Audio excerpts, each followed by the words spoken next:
burya Nyagasani ajya kurema isi hari byinshi yagiye ayitaka. Ibyo ngibyo bisanga kwa Adamu na Eva, Imana ibabwira ati hari igiti cy'ubwenge, ikababwira ngo hari igiti cy'ubumenyi. Ibyo byose rero nuko ibiremwa cyangwa se ibimera Imana yashyizeho hari imbaraga yagiye biha kandi bigira icyo bigenda bifasha mu buzima. Anga tugiye kuba twenda tuganira ku biribwa bishobora kuba byagenda ushobora kugenda ufata bitewe n'igihe ugezemo cyangwa se uko imyifatire mu buzima bw'umubiri uko umeze, ese ni ibihe biribwa wafata bikaba byagira icyo bigufasha. Icya mbere, ku bantu bafite stress, bagomba kurya umuneke cyangwa se banana nicyo bita watermelon. Imineke ndetse na watermelon ku bantu bafite stress bifasha umubiri kuruhuka no kugabanya umunaniro. Ibi biribwa bigira intungamubiri zifasha imitsi n'ubwonko gutuza. Icya kabiri, kuri abantu bafite bifuza kugira uruhu rwiza, skin, ikintu ugomba kumenya yuko ugomba kurya indimu, ukarya pome, coconut, karoti ndetse niyo bita umuneke, n'umwembe. Iyi rero ibingibi birimo vitamine n'utunyangingo bifasha uruhu kugira ubuzima, kurabagirana no kwirinda gusaza vuba.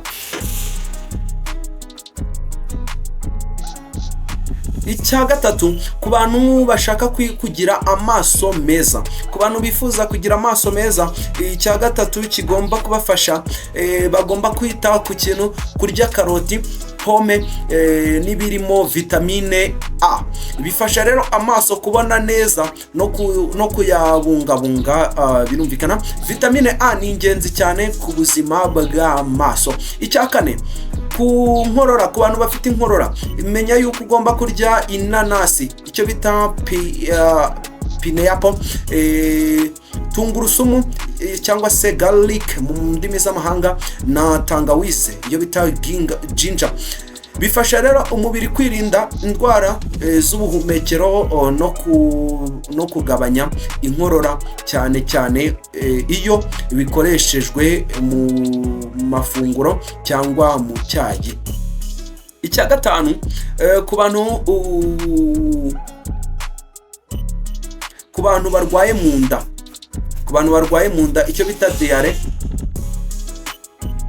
ku bantu barwaye icyo bita diare, ugomba kumenya ko ugomba kurya coconut, avoka ndetse niyo bita no kurya icyo bita amashu cyangwa se cabbage.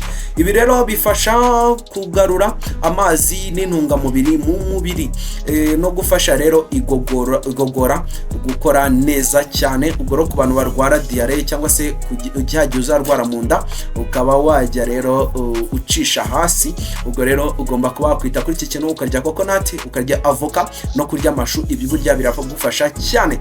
Icya gatandatu rero, ku bantu ikindi kintu cyagufasha kugira igogora ryiza cyangwa se cyangwa se gut, nuko ugomba kurya amashu, tungurusumu n'ibitunguru.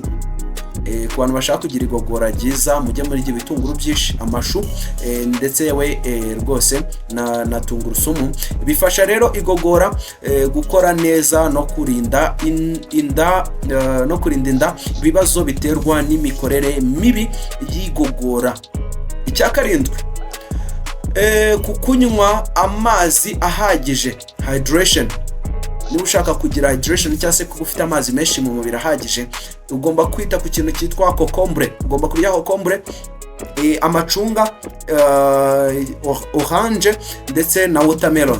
Bifasha rero kongera amazi mu mubiri no kwirinda gukama kw'amazi mu mubiri, icyo bita dehydration. Icya munani, ku bantu bashaka kugira impyiko nziza, kugira ubuzima bwiza bw'impyiko, ugomba kunywa litiro 2 hagati ya 2 n'eshatu z'amazi ku munsi, no kurya ibishyimbo, itomati ndetse n'izo bita kokombure. Bifasha rero impyiko gukora neza no gusukura umubiri. Icya cyenda, ku bantu bashaka kugira umutima muzima, ntabwo ruvangwa umutima nyine avanga umutima mwiza, oya ntabwo byandi byo banyine ngo kugira neza ngo uriya muntu afite umutima mwiza, oya umutima muzima udafite ikibazo bikurinda nyine kurwara indwara zo mu mutima. Ikintu ugomba kwitaho rero, ugomba kurya avoka, ibishyimbo, tungurusumu n'ibitunguru. Bifasha rero kugabanya ibinure bibi no kurinda umutima. Ibiryo rero byiza bigira uruhare runini mu buzima bw'umutima. Icyacumi rero, icyacumi ku buzima bwa prostate. Kwa abantu bajya bagira ikibazo cya prostate. Prostate ni ikibazo cyane gikomeye, ugomba kuyitaho cyane kugira ngo bwose imere neza, kuko umwijima prostate cyane akenshi bajya bakunda kwirwaraho kanseri, ugasanga bibaye nabi cyane. Prostate ni mbi cyane. Ubwo rero ku bantu bashaka kugira prostate nziza ku buzima bwawe bwiza, ugomba kwita ku kintu cyo kurya itomati, korozolo cyangwa se sursop, kurya karoti n'ibishyimbo birimo intungamubiri rero zifasha ubuzima bwa prostate, cyane cyane ku bagabo bakura. Aka kantu karafasha cyane birinda kurangiza vuba, nabyo wenda umuntu yanabivugaho. Aka kantu karafasha cyane kuri prostate, ubuzima bwayo iyo bwangiritse ku bagabo bijya bigorana cyane. Okay, icya 11 rero, kongera amaraso. Ushaka kongera red blood cell cyangwa se kongera amaraso mu mubiri, ibintu ugomba gufata, ugomba kurya beterave cyangwa se beetroot, kurya karoti na kokombure. Bifasha umubiri gukora amaraso meza no kurinda anemia. Icya 12, ku mbaraga z'umubiri w'umugabo, erection. Watermelon, kanyabugabo mw'abantu, kakanyabugabo. Ubwo rero ku bagabo rwose barangiza vuba n'iki birumvikana, ugomba gufata icyo bita watermelon, karoti, umuneke, amagi n'imbuto. Ariko izi mbuto ndi kuvuga nani cyane cyane azita mukira. Izi mbuto zigira impeke abana bakunda kuzunza, ubwo rero ugomba kubimenya ko nazo ugomba kugenda uzifata. Bazita ubunyobwa, yego. Ugomba gufata icyo bita watermelon, karoti, imineke, amagi ndetse n'ubunyobwa. Bifasha rero gutuma amaraso atembera neza mu mubiri no kongera imbaraga rusange z'umubiri. Icya 13, ku magufa, ku muntu ushaka kugira amagufa akomeye n'ubudahangarwa, immunity. Amagi aragufasha cyane, amafi n'inyama z'inka. Bifasha rero kubaka amagufwa, kongera proteine no gukomeza ubudahangarwa bw'umubiri. Iki ngiki nacyo kizagufasha cyane. Icya 14, ku bantu nyine ku buzima bwiza bw'amara manini cyangwa se colon,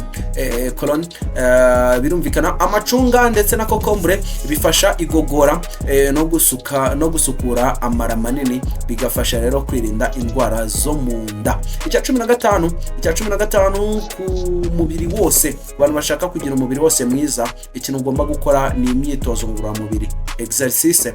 Ni ingenzi rero cyane, ifasha umutima, amagufa, imitsi n'ubwonko. Nta biryo byasimbura imyitozo ngororamubiri. Icya 16 nacyo cya nyuma, mbere ko nyivuga, kora subscribe kandi wibuke kuri like nicyo kintu cya mbere cy'ingenzi ngusaba, kandi ugakora kuri subscribe cyane ko nta kiguzi bigusaba, ahubwo bituma twubaka umuryango wacu mugari w'Ubwenge TV w'abanyabwenge, abantu bashaka kumenya ubwenge, abantu bashaka ko ubwenge babyarira amafaranga kandi bukabyarira ubuzima bwiza. Rero icya 13 kireba ku bwonko. Ikintu ugomba kwitaho niba ushaka kugira ubwonko bwiza, butekereza neza kandi vuba, iga gusoma. Bituma ubwonko bukora neza, bukarushaho gutekereza no kwagura ubumenyi. Ubwonko bukenera imyitozo kimwe n'umubiri. Rero nsoza nuko icyo nakubwira cyo mu buzima bwiza si ibiryo gusa, ni ihuriro ry'imirire myiza, amazi ahagije, imyitozo ngororamubiri no kwita ku bwonko. Iyo ibi rero bihujwe, umubiri urakomera kandi ugakora neza cyane. Kora subscribe rero, tuzikona mu biganiro biri imbere. Ndabakunda cyane, Imana ikomeze ari imbere. Ciao.